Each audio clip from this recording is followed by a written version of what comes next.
Hey folks, this is Matt once again. I know finally getting back to an Elm Street movie review after some delay. But that is Nightmare on Elm Street 5, The Dream Child. Directed by Stephen Hopkins, and this is a guy who would go on to do Predator 2, which I love. Lost in Space, which I'm not really a fan of. Judgment Night with Emilio Estevez, I do like that film. Does some good ones, does some poor ones. But this movie pretty much sucks. It sucks. Nightmare on Elm Street Part 4, The Dream Master, which, yes, I do enjoy, as opposed to what some people want to say. I know it's mind-boggling that I enjoy Elm Street 4 so much. Well, tough titty. I enjoy the film. If you don't, great. I do. Not going to apologize for it. Elm Street 4, I think, has a lot of energy, imagination, fun, creative juices flowing. Well directed by Rennie Harlan. This film, though, it was rushed in production because that came out in 1988 and was a huge hit. So it's like, oh shit, we gotta really rush this in production. Came out a year later in 1989. And the story, you have Lisa Wilcox back as Alice. She's still with Dan, played by... shit, I forgot his name. Anyway, the opening is, you pretty much get the gist. They're having sex. Alice is having these weird dreams, but she doesn't know why, because she is keeping her side of the door, dream door, locked. But unfortunately, Freddy has come back, and you find out it's because she is pregnant. Alice is pregnant, and Freddy's using her unborn baby, sort of a back door to, even if Alice is awake, her baby's in a perpetual sleep. So he's using that baby to get to her friends. And 3 of her friends get killed. You have Dan, who gets killed with the motorcycle, merging with Dan, and making Dan crash into another vehicle. You have a girl who, her mom is always telling her to watch her figure and you're going to be a model. So Freddy pretty much stuffs her face until she chokes to death. Then you have this comic book guy who gets sucked in. He becomes a comic book character, fights Freddy. Freddy becomes Super Freddy and kills him. Turns into a comic book page and tears him to shreds. Alice and her friend, the other friend, Tilly Joe Minter, I believe is the actress's name. I know she was in The People Under the Stairs as well. They find out that Tilly Joe Minter's got to go to this tower to find Amanda Kruger's, where her soul rests, to free her. And then Alice, throughout the film, is talking to this kid who he finds out is her unborn baby, named Jacob. And then you have a lame, lackluster ending. Nightmare on Elm Street Part 5, it took me a while because I didn't want to talk about this film. Okay, there are ideas and parts about this film that I kind of like. One, I like Lisa Wilcox. I like that they did not kill off Alice. But there's another side to that when I get to my negatives. But I am glad that I like Lisa Wilcox. I don't think she did bad in the film. I think the script didn't serve her well, but acting-wise, I don't think Lisa Wilcox did a bad job. I appreciate the gothic look Stephen Hopkins was trying to do, like sort of had a gothic tone. It's almost like they try to make a dark film again, only they had some massive fuck-ups, which I'll get to. There's little pieces of the score I don't mind. Dan's death on the motorcycle, although here is very truncated, unless you see the uncut version, which they add quite a bit more to it. Because when you see the uncut version, then you see the version that's on the DVDs and stuff. It's like, wow, they really truncated that scene. But I like the idea that, this boy feels the need for speed. And I know my friend Effrey mentions that if you had Ghost Rider in the 80s, he could kind of look like this, which I can see that. So I like the idea of that death scene, some of the makeup effects there. And I like the idea. I like the idea, okay, who is one person who is in a perpetual sleep? An unborn child. And Freddy's using the most innocent thing in the world, an unborn child, to do his evil shit that's within Alice. That's an interesting idea. It's just, to me, they didn't really go far with it. I think you could have done a lot of stuff, but they really didn't go anywhere with it. And that to me was a really interesting part of the story, that they really, again, they did not much of shit in it. Which I'll get to why I dislike this film. To me, this was a missed opportunity. I'm a big fan of Part 4. Lisa Wilcox is coming back, cool. But first off, you don't give her much to do. She gets to do a couple things. There's a scene with the comic book guy gets put in the dream and she saves him. And then he gets zapped back to reality. She saves a Kelly Jo mentor who's a swimmer, and she dives into this pool that gets fucked up and is in this little, I don't know what you call it. And Alice gets this thing and sticks in Freddy's mouth. Impales Freddy's mouth with it. Like a swimming pool uh, cleaning gear. And then there's a scene where he's calling Freddy a coward. He's like, "Come and get me, fucker," or whatever she said. And then stabs Freddy with the fucked up baby carriage. Impales Freddy with that and shoves him to this room where there's the 100 maniacs who tear Freddy apart. But with the finale, this is the Dream Master. You look at the shit that she was able to do by the end of the first movie. She should be fighting Freddy a lot more and being able to do more. Alice just doesn't seem like she gets to have much to do, especially after the previous film. She goes from shy to now being this warrior, and they don't give her much to do. It's kind of like when they had Heather Langenkamp for Part 3. It really is. Part 1, she has much more to do, but then when Part 3 comes around, but that works because it was a better movie. It's a much better film. And again, Heather Langenkamp was not bad in that film. Just like I don't think Lisa Wilcox is bad in this film. It's just I think Heather Langenkamp had a better script and in a better film. While this one, because if you think about Heather Langenkamp's Nancy, didn't have much to do, and then she fell for a stupid trick. Oh, John Saxon, my dad is here. No, of course that's Freddy. Why are you falling for such a easy, stupid trick? But here is a little bit more where, again, they don't really give Alice much to do. A big problem with this film, I hate to say, is also Freddy. Robert Englund, I would say this is without a doubt his weakest performance as Freddy. I know people will say this film, which I understand why people don't like it, but I think this film is more entertaining. And I actually think Robert Englund does a better job. He's not scary, like in the first two films, but I feel he delivered better stuff here than this. This, I think he was phoning it in. Plus, he wasn't given any good scenes. What, the stupid idea of a Freddy baby at the beginning of the film, where this Freddy baby pops up as a funky-looking, fugly piece of shit that gets to the remains, and I know the whole how the hell Freddy came back, whatever. Yeah, we'll use a back door for her baby. But Freddy going, "It's a boy," and like, fucking A. Fuck you, shithead. Or, what the hell does he say to Greta, the girl? "Oh, bon appetit, bitch." Just given very lackluster, shitty lines of dialogue. And again, Robert Englund, this is to me his weakest performance as Freddy. And the Freddy makeup isn't that great. I know people complain about other ones, but I really think this is the weakest of the Freddy makeups. It's not really the most involving film. It's kind of, you sort of just sitting here like this.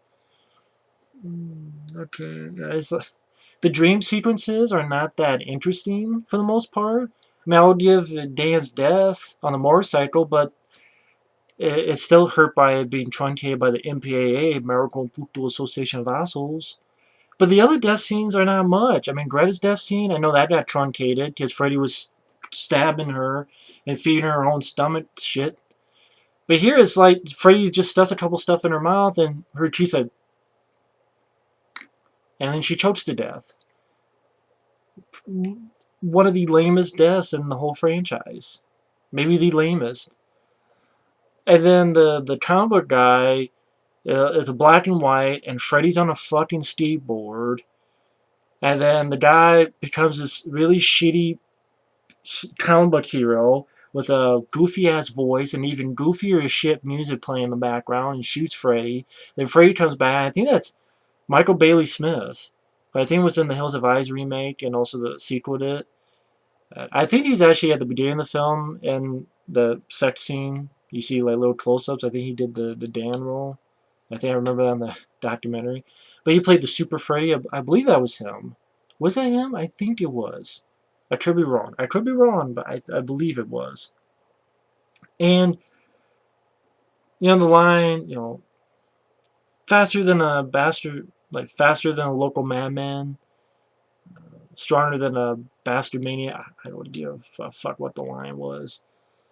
Just rather lame, and then him turn to a comic book and cut into pieces. And then, like, that character, really, the cast is very lackluster. I keep saying lackluster, but it was a pretty shitty cast. The girl who got fed and choked to death, I didn't give a fuck about her character at all. I really didn't care for Kelly Jo Mentor.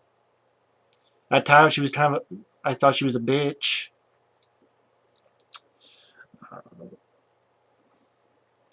The comic book guy, he's pretty awful at the beginning. A part of me kind of grew to like him. Like when they're finding info about Amanda Kruger and he's believing Alice, helping Alice. Kind of grew to like him a bit.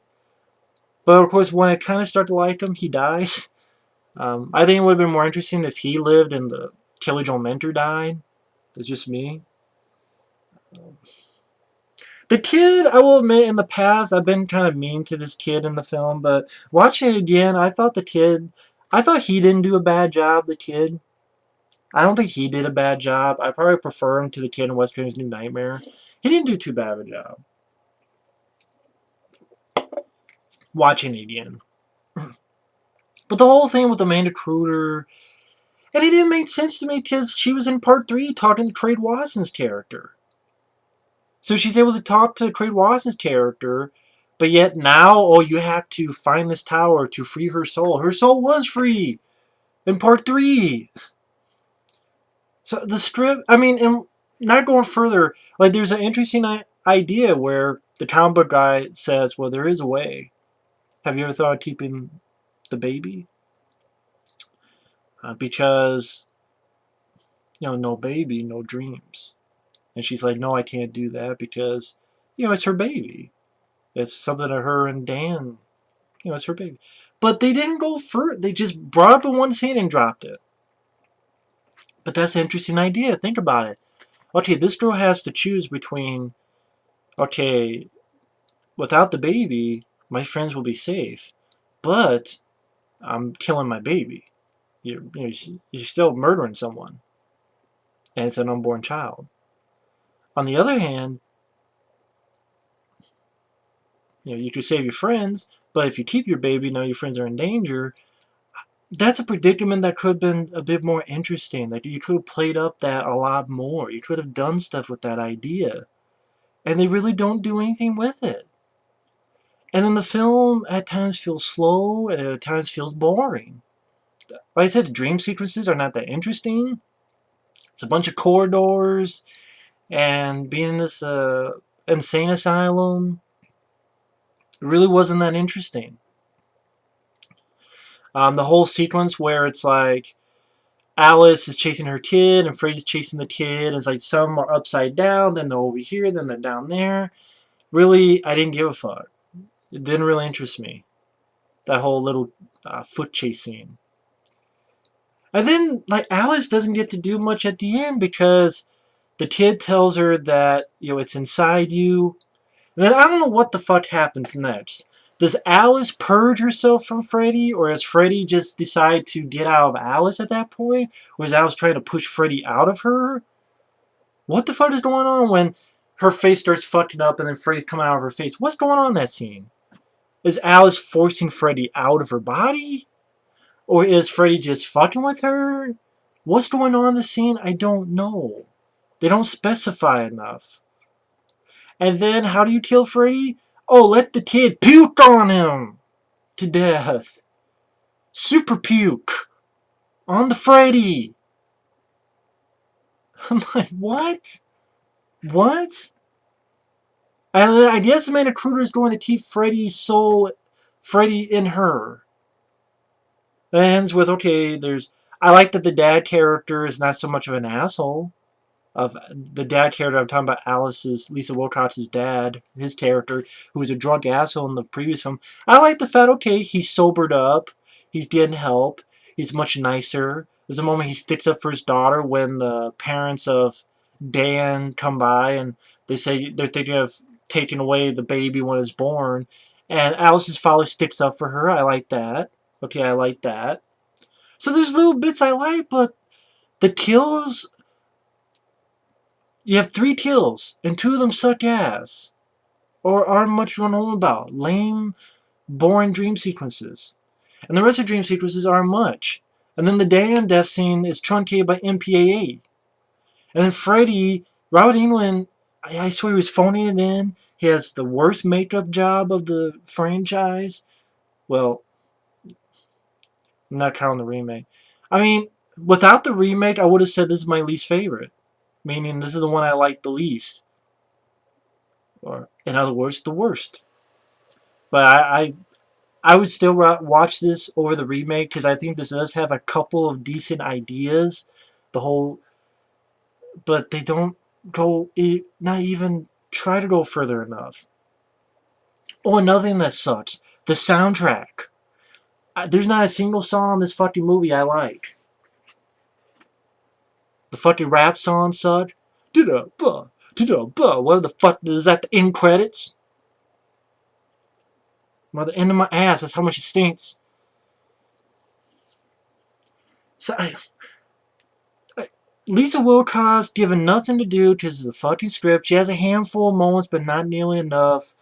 The supporting cast is very weak. Of the first 6 films, I would say this is the weakest cast. Because I like Lisa Wilcox, but Kelly Jo Minter, and the comic book guy, I kind of was a little bit, but his acting beginning is pretty bad. And he has a stupid fucking giant lollipop. And, by the time he dies. And his really stupid death and stupid dumbass comic book character that he turns into.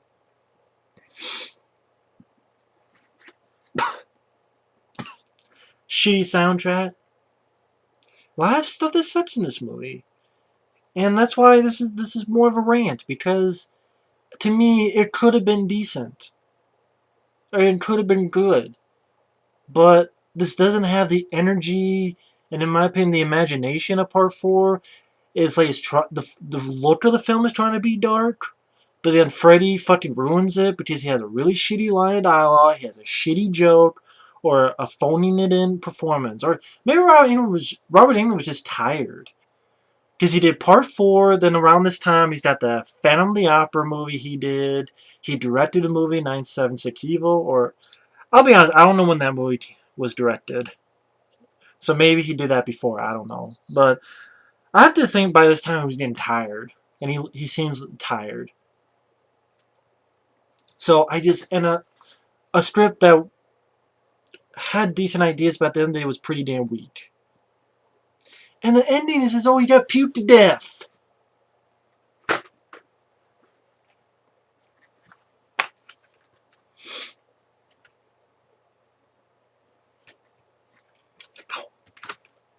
Fucking jam my finger in the damn folder. So yeah, this movie is weak ass sauce.